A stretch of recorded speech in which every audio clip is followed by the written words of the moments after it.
Ouais, voilà, bravo. Toi, mais capé que tu solo actualité, toi, mais capé que le petit Fally ou autre que sa chanson est diki, mais Zembo et Simbiti, on se pose des questions. Pourquoi est vrai qui toque au bon le coin petit Fally, mais Bakangiango et Simbiti. Les prendre vraiment c'est quoi? Hein? Les prendre vraiment c'est quoi pour petit Fally? Ok, merci. Tant qu'artiste épée, on a ça gospel. Voilà. Mais on a conseillé mon appui ça de qu'on a biso petit Fally. Au moins ils sont aux qui ne libo, aux commenter, c'est que c'est aux qui ne éviter. Donc pour nous la bref, pour nous expliquer de qu'on a biso, la musique à tout ça là. Avant hier à ça la bêtise, avant qu'on a copié sa musique naïe, il faut être là fort au ya ça là. Comme il faut que si quelqu'un n'anzela, côté moi n'anzela, koyemba partout à la vie. Alors ayo kozwa vie. Ayo kozwa vie a comme na point à réussir. Oui ça Kinshasa qui ne va pas ça monter mon Billington. C'est-à-dire tant yo comme na point que ça la mamba bien, il faut penser à venir dans petit Fally. Donc chanson ana ngai une fois na commenter na page nae que non petit Fally chanson oyo Luka Fally surtout Luka ba grand morobe o bazali ba aider nzem oyo ekende bien. Mais déjà comme on a ba luenga ça na ba vidéo on dirait vie normale les alara bon. Alors faut le charisme moi bien.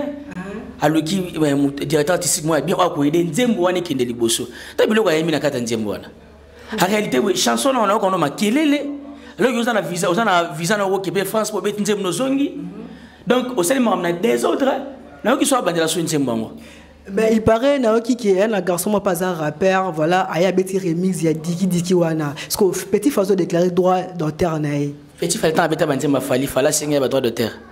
Il faut y comme artiste on dit pour un remix il faut y on a tout naé mais zema muninga bimi tem directement bakangi yango beke bakangi yango mais il ça remix chanson est bimi et ça peut na marcher bakangi yango parce que yé makamba le bi wana omoni to so on batu hein normalement Lumumba est en mukuna biso na musika Dédé azala personnalité moro politique omoni tant zo bagé Lumumba ku fana diki bien que faut que réalisateur a filmé wana mais yo ko tia on kata nzembo wana ta on ça n'a pas de sens. Il faut savoir que la génération, les camarades, tout ça, aussi. Et puis, biso a na Congo, nous avons battu, nous avons poussé biso, toye mara banzembo, nous avons bêtise na kati, na habité prendre. Balobi, ceux qui ont été bons, on est au talent, ma visibilité est beaucoup plus. Au talent, mais ça a un problème. Et là, c'est important que le pas venir au pays. Il y a aussi ça, mais pays qui n'ont pas. Ça, c'est encourager les mal. Donc pour toi, bravo. Garçon, on n'a pas un droit à publier Penzemba Diki wana. Oh, mais pourquoi pas les Nzemba sali remix non? A combien remix? A combien que na bête Nzemba sali remix non? C'est un problème ta? Mais ça qu'on faire souffrir muninga. Oh, petit Fally yemo razo se faire souffrir. Muta faire souffrir ça ta? Yemo razo luka ba souffrance na yemo na lingi azana état comme na wana. Yemo muta tindiete. Tu vois ça ba luenge attends bazo répéter wana tout ça. Na si razo répéter na ba luenge. Do ya ça mamno na luenge. Azo ba teso luka nini azo kinde wa pas à poser à nini. Do ça mamna luenge. Ba bilo na ebité petit Fally boy. Ako le bela selo mabete, ako le ba faire mabete. Ba miseto parce que yo za mutuma boy, oza un locataire. Donc, tout ça, on a besoin de bunda. Donc, pour réussir vie, il faut soigner la relation. Mais petit Fally, il y a petit à Fally Poupa. Comme c'est grâce à Fally Poupa. Donc, il y a droit, il y a binemi, il y a Fally, parce qu'il y a identité à Fally Poupa, du cap la merveille.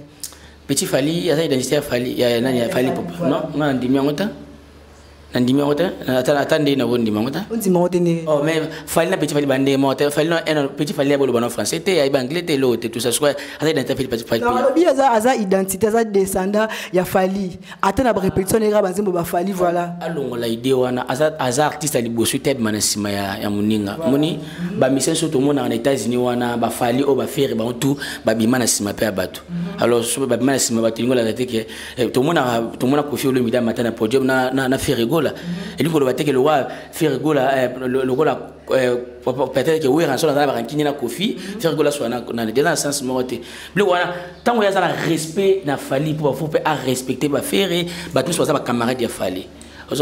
Na mwana mama ba musicien na biso baza ba ingrat voilà au moment que musicien so boire mu nzembu au ba par exemple si abaki ya André Kimbuta muninga ya Oscar do abenga André Kimbuta ya mais Oscar abenga na kombo ndebe bilo ba osala yango ça pas de sens on a respecté na mutu oyo parce que ceux qui moni tala tout ça no blague à part boy tout ça à part boy pour musique aussi qui ndeli boso faut ba sangana ba yokana ba bloka ba nchirwana fallait na faire ça ba fungani c'est normal. C'est normal parce qu'il fallait na faire des ba kaboli ba fan na Congo na monde. Voilà. So yo petit fallait na ba fan ni. Ah, merci beaucoup, tonton, bravo. Je pense que le message est bien passé. Voilà. Chers abonnés, abonnez-vous, likez, surtout commentez. N'oubliez pas de partager. À la prochaine.